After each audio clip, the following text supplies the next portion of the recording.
محمود غزنوی بہت بڑے اللہ کے ولی تھے، ایک بادشاہ گزرے ہیں، اور بڑے نیک تھے، متقی تھے، پرہیزگار تھے۔ ایک مرتبہ ایک عالم دین، ایک بچہ پڑھنے کے لیے بڑا پریشان تھا کہ روشنی کا نظام نہیں ہے۔ حضور صلی اللہ علیہ وسلم کی زیارت ہوئی، آپ نے فرمایا محمود غزنوی کے پاس چلے جاؤ اور اسے سلام بھی کہو، اور اسے کہو کہ مجھے حضور صلی اللہ علیہ وسلم کی زیارت ہوئی اور میرے لیے روشنی کا انتظام کر دے۔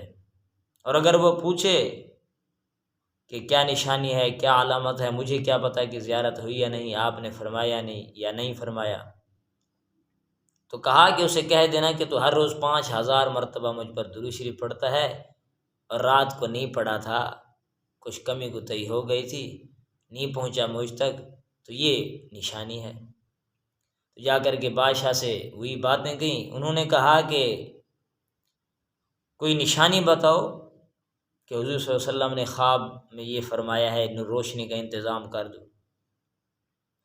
کہا کہ ایسے ایسے ہے کہ تو 5000 مرتبہ پڑھتا تھا درود شریف، آج کی رات تو نے نہیں پڑھا۔ کہا، رونے بیٹھ گیا، کہا ہاں مجھ سے کمی ہو گئی کسی کام کی مصروفیات کی وجہ سے، اور میں نہیں پڑھ سکا، اور پھر روشنی کا انتظام کر دیا۔ ذہن میں 3 سوالات ہوتے تھے، لوگ کہتے تھے آپ سبتگین کے بیٹے ہیں، اور علماء جو ہیں یہ انبیاء کے وارث ہیں۔ کہا کہ یہ سوال کھٹکتا تھا، انبیاء کیسے انبیاء کے وارث ہیں علماء، پتنی ہیں یا نہیں ہیں، یا میں پتنی سبتگین کا بیٹا ہوں، کس کا بیٹا ہوں، اور پتنی جنت میں جاؤں گا یا نہیں۔ یہ 3 سوالات اس کے ذہن میں کھٹکتے رہتے تھے۔ تو ایک مرتبہ ان کو بھی خود حضور صلی اللہ علیہ وسلم کی زیارت ہوئی، اور آپ نے فرمایا کہ سبتگین کے بیٹے، تو نے علماء کو جو انبیاء کے وارث ہیں ان کے لیے روشنی کا انتظام کر کے اپنا گھر جنت میں بنا لیا۔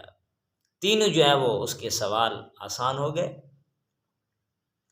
ایک مرتبہ ایک آدمی آیا اور کہا کہ میں نے قاضی کے پاس، فلاں قاضی کے پاس، جج کے پاس میں نے ہیرے رکھوائے تھے، اب اس کے اندر جو ہے وہ کنکر بھرے ہوئے ہیرے نہیں ہیں، اس کا کوئی آپ ہی حل نکالیں۔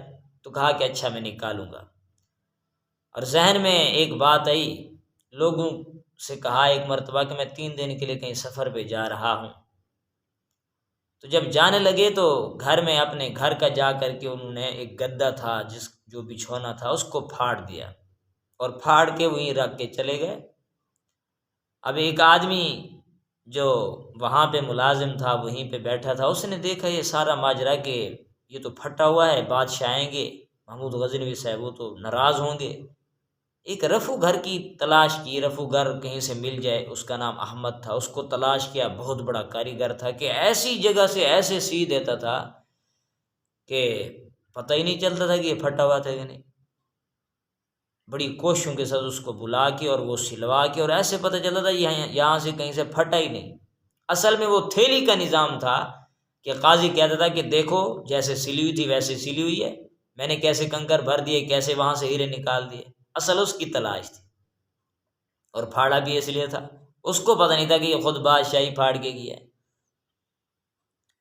اور جب وہ 2-3 دن کے بعد آیا تو آ کر کے اس نے گدھے کو دیکھا، وہ تو بنا ہوا تھا اور پتہ بھی نہیں چلتا تھا کہاں سے میں پھاڑ کے گیا تھا۔ تو اس نوکر کو، ملازم کو بلایا، کہا یہ میں نے پھاڑا تھا، یہ کس نے بنایا ہے؟ کہا کہ اچھا آپ نے پھاڑا تھا، میں نے فلاں سے بنوایا۔ کہا اسے بلاؤ۔ جب اسے بلایا تو اس سے سارا ماجرا پوچھا کہ قاضی صاحب کی تھیلی کو بھی تو نے وہ بنایا تھا، رفو کیا تھا؟ اس نے سب کچھ کہا، ٹھیک ہے، ہاں جی میں نے یہ کیا تھا۔ اب قاضی کو بلایا، الگ پوچھا یہ کیا ماجرا ہے؟ کہا نہیں میں نے کچھ بھی نہیں کیا۔ الگ پوچھا، کہا کہ اپنی عزت باقی رکھ لے، بتا دے، صاف بتا دے۔ اس نے نہ بتایا تو جب سب کے سامنے لے کے گئے اور رفو گر کو بلایا تو پھر اب یہ شرمندہ کھڑا تھا۔ اب اس نے اعتراف کیا کہ واقعی میں نے ایسے کیا۔ تو یہ عجیب فیصلہ تھا۔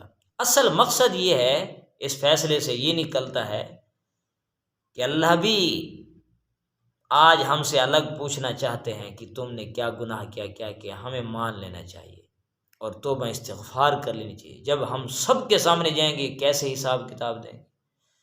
رسوائی، ذلت سب کے سامنے جب ہوگی پھر کیا بنے گا؟